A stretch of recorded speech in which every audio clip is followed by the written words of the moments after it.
October 8. ముందుకు సాగడం కఠినమైనప్పుడు. శ్రమనొందిన అనే మాటకు కష్ట పరిస్థితుల్లో బాధను అనుభవించడం అని అర్థం. శ్రమలో అనే పదం ఓ మంచి తర్జుమా. అపోస్తలుడైన పౌలు సువార్త నిమిత్తమై తాను బాధను అనుభవిస్తున్నప్పుడు తానున్న పరిస్థితులను వర్ణించడానికి ఈ మాటను ఉపయోగించాడు.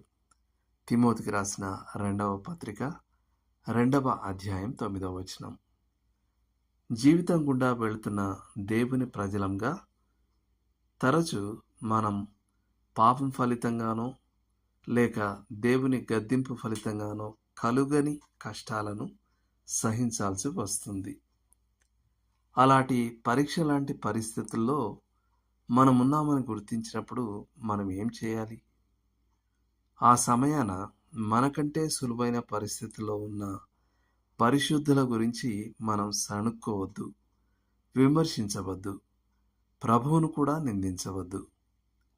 ఆ పరిస్థితిని అర్థం చేసుకొని దానిని ఆయన మహిమార్థం ఉపయోగించుకోవడానికి కావలసిన జ్ఞానం కోసం దేవుణ్ణి అడుగుతూ మనం ప్రార్థించాలి.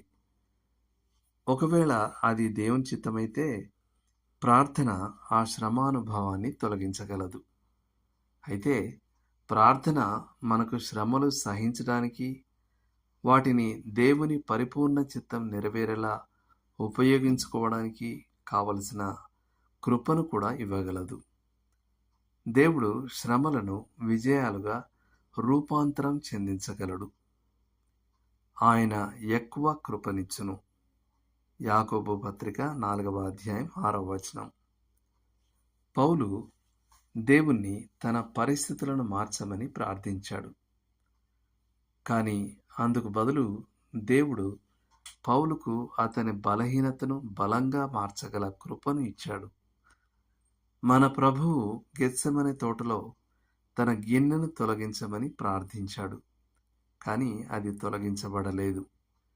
అయినప్పటికీ తండ్రి ఆయన సిలువ వేయబడి మన పాపాల కొరకు మరణించడానికి కావలసిన శక్తినిచ్చాడు. దైవ గ్రంథం నుండి. నేను యెహోవా యొద్ద విచారణ చేయగా ఆయన నాకు ఉత్తరమిచ్చెను. నాకు కలిగిన భయములన్నిటిలో నుండి ఆయన నన్ను తప్పించెను. కీర్తన 34:4. ఇవి కూడా కొరింథీలకు రాసిన 2వ పత్రిక 12వ అధ్యాయము 7 నుండి 10 వరకు. యాకోబు పత్రిక 1:5 మరియు 5:9. హెబ్రీలకు రాసిన పత్రిక 5వ అధ్యాయం 8-9 వచనాలు. పేతురు రాసిన మొదటి పత్రిక 1వ అధ్యాయం 6-7 వచనాలు.